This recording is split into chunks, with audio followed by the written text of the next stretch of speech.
Hello everyone, this is the LEGO Technic container yard set, and it's a 2-in-1. Not because of the apparent two builds that you're looking at here. This is actually considered one. This is one building process, ultimately using all the parts in the set. There's a whole other build that you make that actually creates two things as well, so I'll show you that second build option later in the video. I want to look at the truck and trailer first. The trailer itself is very skeletal with minimal parts used.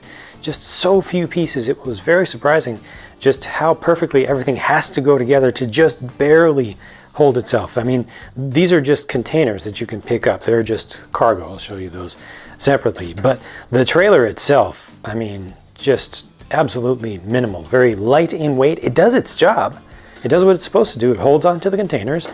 It connects up to the truck, to the tractor cab section in the front. Just sits over an axle that sticks up. It's got a license plate on the back. Has one single axle, and that's just it. It's really, really, really minimal. And yeah, so that was actually probably pretty smart that they put so few pieces into that. This is small itself. Almost minifig scale.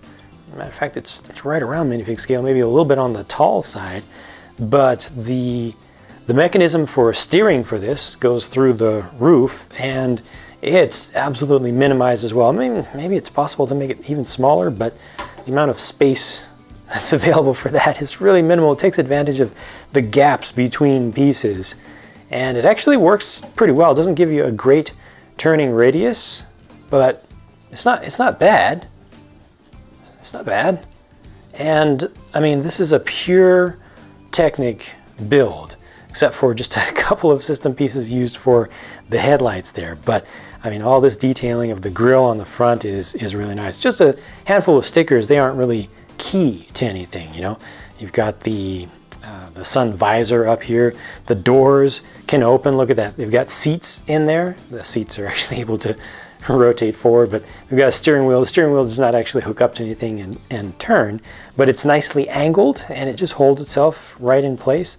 This is such a pure build. You know, frequently nowadays they'll bring in a number of system pieces to form some of the details in the front and such, especially, but here they did not. So I very much respect that. Definitely very optimized, all the part usage here. And it does the trick. 40th anniversary, of course, they still have one of those on each of the sets for this year. But I think the thing looks really good from the front, and the steering mechanism works. So that's about all I can say about this one. It's well done, well designed. Most of the parts and the intricacy of this main build goes into the container handler or reach stacker, or telehandler, whatever you want to call it. Different people call it different things in different cultures, different countries and such, but we all understand what its function is. And this is another one that is just really, really optimized in its design.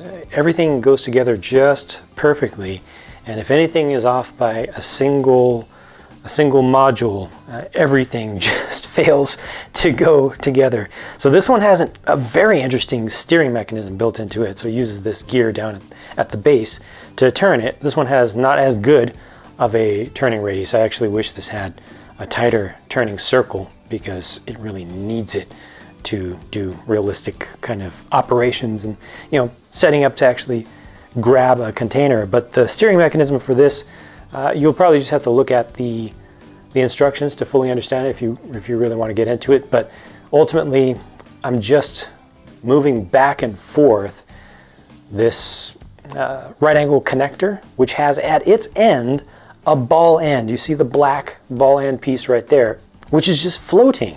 It's kind of captured between these two orange beams, but ultimately it's just floating there. And that's what's pushing that back and forth. So no actual connection with pins or axles between the actuator for the mechanism and the rack that's going back and forth to do the steering. Very small, compact, not something that I personally have seen before. The next mechanism is unexpected. Is it this one? No, it's not. Well, we'll do this one. So This one is not unexpected. This is pretty straightforward. It just uses a worm gear back there. It's the shorter, smaller, more recent worm gear. Uses goes through a couple of half-width lift arms, and I mean that's pretty straightforward. It works. It has a good range of motion, so I really couldn't ask for more out of that.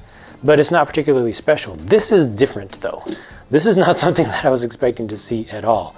This is to extend the boom. Watch this. See, rather than, I mean, they actually push it forward, and this all folds forward and back. As a result of this design though, rather than using a pinion system along this linear gear that they have up on the top, the rack, you really have an in position and an out position. If you try to leave this halfway in between, it does not want to stay there. So if I lift this up, put a little bit of load on this, see, it wants to slide back. So it really wants to be fully in or fully out, which is not as good, I think, as having a gear there that'll hold it, but it's effective enough. I don't feel like I'm losing too much, but it's really interesting that they did something so different there. It's not what I would have expected at all. You have this rack here, but you didn't use it. You just used this for the interesting pieces that will slide in and out of each other. So I respect that, even if it's not the greatest thing in terms of its ultimate functionality. And then you've got the grabber arm here. Unfortunately, that does not have any remote controls from the back. You have to use this as a lever right here, but it works really well. Now for that, I'm gonna have to show you, to demonstrate, I'm gonna have to show you how these containers work. So these are very specific in how they're set up. They've used the large panel, rectangular panel pieces upside down on the top and the bottom, and then they're the outside out for the outsides, but no doors on these. You could add doors, obviously, of course, but they just didn't include any here. Just one sticker on either side, but all this locks together just so perfectly. So you open up the grip on this by pushing the lever forward, like so. See, it opens the front and the back locks. I'll do that again. Try to show it a little bit better. Follow the mechanism along the top. That's all the action is really at the top. It works well. Wants to stay closed, wants to stay open. It's compact. It doesn't look bad. Pretty well designed, I would say. And I will just go ahead and bring this out so we can kind of isolate it a little bit. I'll open the jaws again. And what happens here is you get these bar-ended pieces. I don't know the specific names of those, but they're pneumatic pieces, which allow you to adapt over to a connection point with an axle. And just bring this down. See, those bars actually go down in and they actually lock in. So you're getting that proper positioning around that doesn't allow it to get out of the way. And then when you close the jaws, these on the front and back are then also going inside of the Technic pin holes. So all of this is locked completely on every axis. So once you start lifting the thing up, I mean, you're guaranteed its location relative to the whole thing. It's able to just swing back and forth, but gravity does its job there properly. And ultimately, you're just going to try to get this set up properly, lined up properly. Use everything that's a little bit off. Try to move it to the side. Still a little bit off. There we go. And I'm actually going to try to do this in real time. Nope, I'm a little bit off. A little bit off. You have to get it just right. And of course, the real drivers of these things in reality actually do this, although they do have a little bit of extra help with mechanisms to shimmy things side to side. But there we go. Open up the jaw and keep turning the wrong, oh, come on, wrong way. Keep turning the wrong knob, but there we go. And that's ultimately what you're trying to do. And then you can just bring the whole thing back in. So all the functions work well They have interesting mechanisms, interesting builds. The aesthetics of the whole thing are pretty solid. You know, not too much is out of scale here. And like I said, the whole thing is very close to minifig scale. So I'm pretty satisfied with the build here, the set of builds, and looking forward to checking out the next one. Rather than moving to something that complements the theme, this alternate set of builds actually sticks right with it very faithfully. Once again, we get a heavy-duty truck that pulls along a container, but rather than having that container on a trailer, here it's just directly on the frame. Just gets dropped right on the frame, and this is also converted over from a cab over sort of design to a long nose sort of design for just the cab section. Also, steering has been moved to this hood scoop. So that's your actuator for the steering right there. So that works. Not as much detail on the front.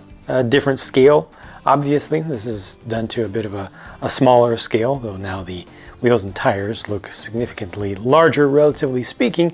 This is a container on the back, just a slightly different design, the way that they've stacked things up. It might be going for a different style of cargo, but that still just drops right on. And it just indexes at the front with this single axle pin that sticks up, goes right through that connector right there. That works pretty simply and pretty well. Once again, there is a seat inside of the cab, but now you don't get the opening doors.